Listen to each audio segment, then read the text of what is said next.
اعوذ باللہ من الشیطان الرجیم بسم اللہ الرحمن الرحیم۔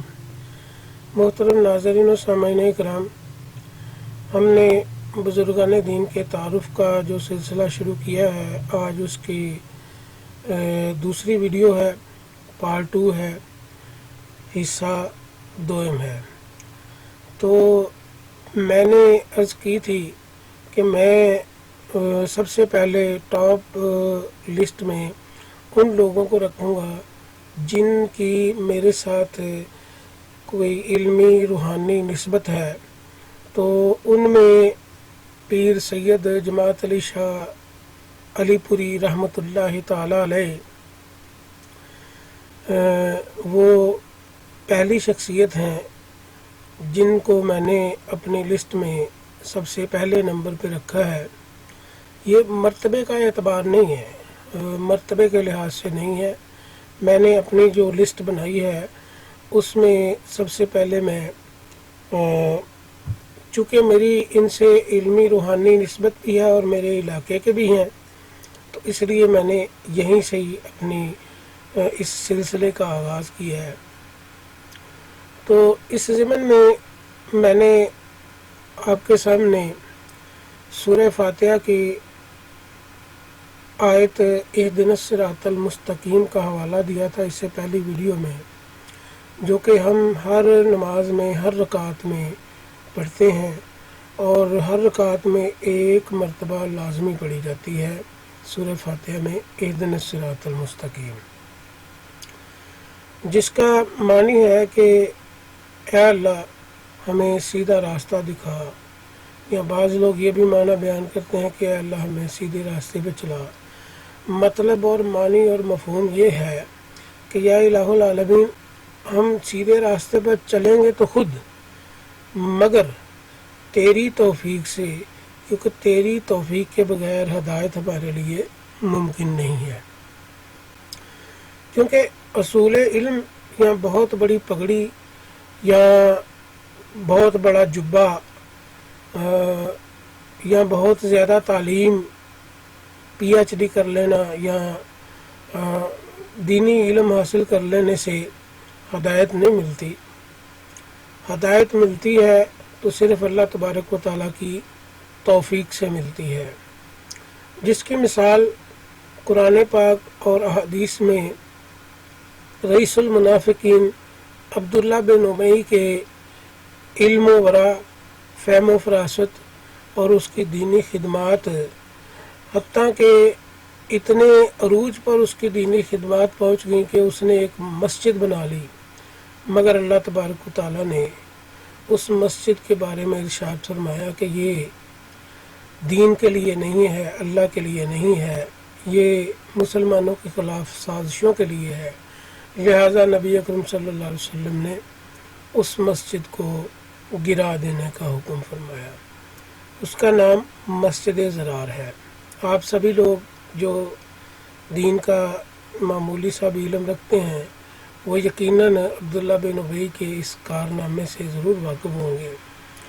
تو دین کا جو ہدایت کی توفیق ہے وہ صرف اللہ تبارک و تعالیٰ کی رحمت سے ہی حاصل ہوتی ہے، اور وہ سیدنا ابوبکر صدیق، عمر فاروق اعظم، حضرت عثمان غنی، حضرت علی کرم اللہ وجہ، عشرہ مبشرہ، اصحاب صفہ اور تقریباً کم و بیش 1,24,000 صحابہ کو تو مل گئی، مگر رئیس المنافقین عبداللہ بن ابی کو ہدایت کی توفیق نہیں مل سکی، راہ ہدایت پر ہوتے ہوئے بھی۔ جیسے کہ ابو جہل کو ہدایت کی توفیق نہیں ملی، ابو لہب کو نہیں ملی، تبت یدا ابی لہب وتب ما اغنی عنہ مالہ وما کسب، تو ابو جہل کو نہیں ملی، ابو لہب کو نہیں ملی۔ وہ دین سے باہر تھے اور ان کو دین سے باہر ہی رکھ دیا گیا، مگر رئیس المنافقین عبداللہ بن ابی تو دین کو قبول کر چکا تھا مگر منافق تھا اور اس کو ہدایت کی توفیق نہیں ملی۔ تو ہدایت کی توفیق کو اللہ تبارک و تعالیٰ نے موقوف کس کے ساتھ کیا؟ اس کو منسلک کن چیزوں کے ساتھ، کن لوگوں کے ساتھ کر دیا کہ اہدنا الصراط المستقیم صراط الذین انعمت علیہم، ان لوگوں کا راستہ جن پر تو نے اے اللہ انعام فرمایا ہے۔ تو انعام والے لوگ کون ہیں؟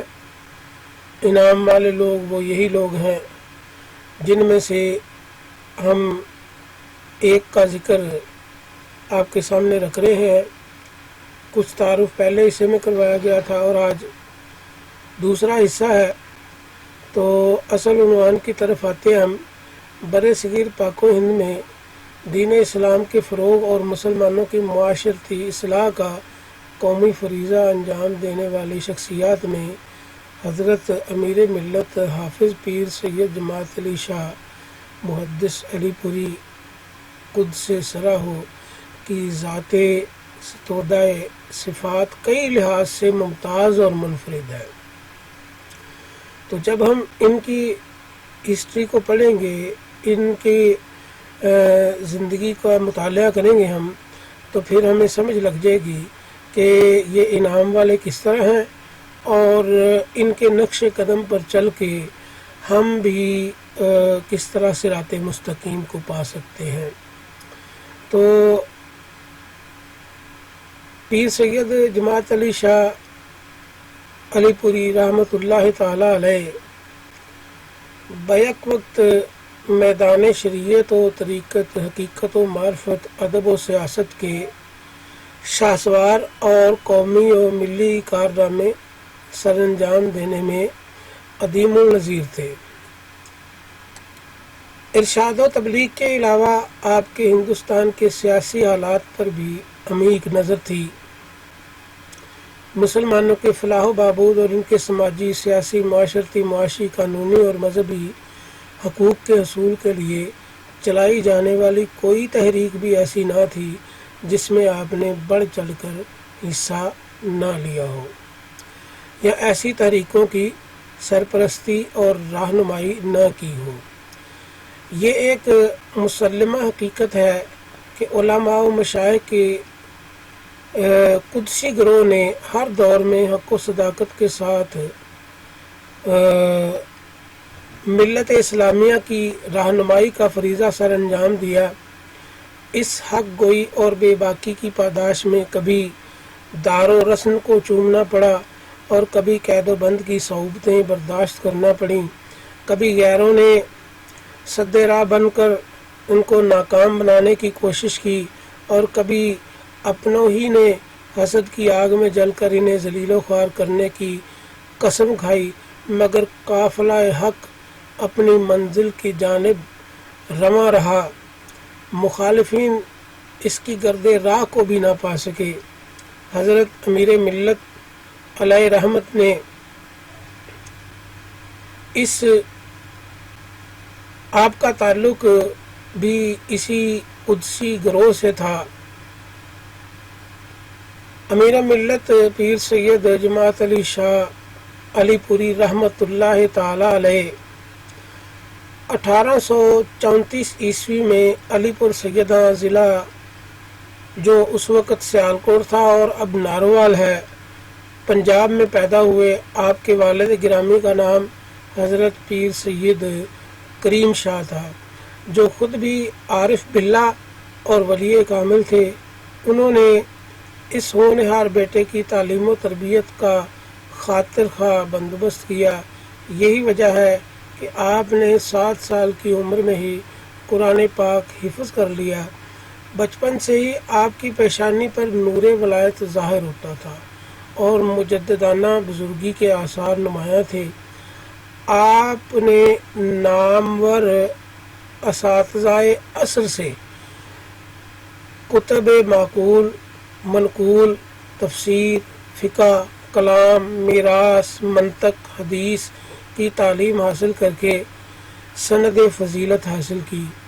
حضرت امیر ملت علیہ رحمت تمام علوم و فنون کے جامعہ اور تبحر علمی میں یگانہ روز تھے۔ خصوصاً حفظ حدیث کا یہ عالم تھا کہ ایک بار آپ نے بطور تحدیث نعمت فرمایا، کہ مجھے 10,000 احادیث بما اسناد کے یاد ہیں۔ حضرت امیر ملت کو ذہن و قاد طبع میں عقل کامل فطری طور پر عطا ہوئی تھی، چنانچہ آپ حفظ میں امام ذہبی اور ضبط میں حافظ ابن حجر عسقلانی علیہ رحمہ کے ہم پلہ تھے۔ آپ نجیب الطرفین سید ہیں۔ آپ کا سلسلہ نسب 38 واسطوں سے حضرت علی المرتضی رضی اللہ تعالی عنہ تک پہنچتا ہے، اور آپ کا شجرہ نسب 118 واسطوں سے حضرت آدم علیہ السلام تک پہنچتا ہے۔ علوم ظاہری کے بعد آپ فیوز باطنی کی طرف متوجہ ہوئے اور امام کاملین قطب زمان بابا جی فقیر محمد چراہی قدس سرہ العزیز کے دست حق پرست پر سلسلہ عالیہ نقشبندیہ میں داخل ہو کر اسی وقت خرقہ خلافت سے نوازے گئے۔ اس پر مریدین نے اعتراض بھی کیا کہ حضرت بابا جی نے فرمایا، مریدین نے اعتراض یہ کیا کہ آپ نے بیعت کرتے ہی ان کو خلافت عطا فرما دی ہے۔ تو بابا جی نے فرمایا کہ جماعت علی تو چراغ بھی ساتھ لایا تھا، تیل بتی اور دیا سلائی بھی اس کے پاس موجود تھی، میں نے تو صرف اس کو روشن کیا ہے۔ مطلب یہ کہ آپ کی خاندانی نسبت بھی بہت اعلیٰ، آپ کا علم و ورع بھی بہت فصیح اور وسیع، تو یہ سارا کچھ تو پہلے سے ہی حافظ قرآن بھی تھے آپ، تو میں نے اور عالم باعمل تھے، اور زہد و تقوی میں کمال عمل تھا آپ کا، اور سخاوت میں بھی بہت بڑے درجے پر تھے۔ تو میں نے تو صرف یہ سارا کچھ تو پہلے سے ان کے پاس موجود تھا، تو میں نے تو صرف ان کو جو ہے وہ ایک سہارا دیا ہے۔ تو یہ تو کثر نفسی تھی ان کی، ورنہ پیر سید جماعت علی شاہ صاحب رحمۃ اللہ تعالی علیہ جس کے مرید ہو اس کا تو کمال درجہ ہوتا ہے۔ اس کے بعد آپ نے افغانستان سے راس کماری اور کشمیر سے مدراس اور برما سے ایران تک تبلیغ و اشاعت اسلام کے سلسلہ میں گراں قدر خدمات سر انجام دیں اور لاتعداد افراد کو راہ ہدایت دکھائی، اور لاکھوں غیر مسلموں کو حلقہ بگوش اسلام کیا۔ حضرت امیر ملت علیہ رحمت من جانب اللہ مجدد دوران کے مرتبے پر فائز اور تجدید و احیاء دین کے لیے مامور من اللہ تھے۔ آپ 14ویں صدی کے مصلح اور مجدد تھے۔ آپ نے مسلسل طول و طویل اور دور دراز مقامات پر پہنچ کر ہر قسم کے مصائب برداشت کر کے اپنی شبانہ روز محنت و ریاضت سے دین حق کی تجدید فرمائی اور ارکان و شاعر اسلام کا احیاء فرمایا۔ جب بر صغیر میں مسلمانوں میں دین متین کی صحیح روح مفقود ہونے لگی تھی تو آپ نے تجدید دین اور احیاء مذہب کیا، اور بر صغیر پاک و ہند میں جا بجا دینی مدارس، مساجد، سرائیں، رفاعی ادارے اور علاج معالجے کے لیے ہسپتال تعمیر کرائے۔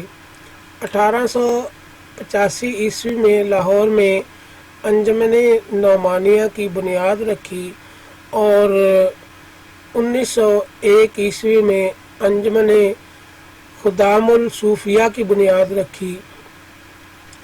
مسلم یونیورسٹی کے قیام کے سلسلہ میں چندہ جمع کرنے کی مہم شروع ہوئی تو لاہور کے ایک عظیم الشان جلسہ کی صدارت فرماتے ہوئے نواب وقار الملک نے اپنی ٹوپی اتار کر آپ کے قدموں میں رکھ دی اور درخواست کی کہ حضرت مسلم یونیورسٹی کا قیام مسلمانوں کی آن کا مسئلہ ہے اور آپ کی امداد کے بغیر یونیورسٹی کا خواب شرمندہ تعبیر نہیں ہو سکتا۔ تو آپ نے فرمایا کہ نواب صاحب آپ وعدہ کریں کہ یونیورسٹی میں دینی اور اسلامی تعلیم لازمی ہوگی اور طلباء کے لیے نماز کی پابندی لازمی ہوگی اور نمازوں کی ادائیگی کے لیے یونیورسٹی میں مسجد ہوگی، تو میں ہر طرح کے تعاون کے لیے تیار ہوں۔ نواب صاحب نے اسی وقت وعدہ کیا کہ حضرت آپ کی تمام شرائط ہمیں منظور ہیں، تو آپ نے اسی وقت 3 لاکھ روپے نقد اپنی طرف سے عنایت فرمائے اور تمام مریدین مسئولین کو حکم فرمایا کہ وہ یونیورسٹی کے ساتھ بھرپور تعاون کریں، تو آپ کی اپیل پر لاکھوں کا فنڈ جمع ہو گیا۔ بعد میں تمام عمر آپ یونیورسٹی کی مدد اور سرپرستی فرماتے رہے۔ تو آج کے لیے صرف اتنا ہی، کل انشاءاللہ ہم اگلی ویڈیو میں کوشش کریں گے جلد سے جلد وہ ویڈیو آپ کو فراہم کریں، تو باقی آپ کی سوانح یاد جو ہے وہ انشاءاللہ اگلی ویڈیو میں ہوگی۔ تو ان لوگوں کی زندگی کو جان کر ہی ہم اہدنا الصراط المستقیم پا سکتے ہیں۔ اللہ تبارک و تعالی میرا اور آپ کا حامی و ناصر ہو اور ہمیں ایسے فتنوں سے محفوظ رکھے جو بزرگان دین کی توہین کرتے ہیں، اور اللہ تعالی ہمیں اپنے مقبول بندوں کا احترام کرنے کی توفیق عطا فرمائے۔ آخر میں بس اتنی گزارش ہے کہ میرے اس چھوٹے سے چینل کو سبسکرائب کر دیں اور ویڈیو کو لائک اور شیئر ضرور کیا کریں تاکہ ہمارا یہ پیغام حق زیادہ سے زیادہ لوگوں تک پہنچ سکے۔ تو اللہ تبارک و تعالی ہمیں دین کو سمجھنے کی توفیق عطا فرمائے۔ وآخر دعوانا ان الحمد للہ رب العالمین۔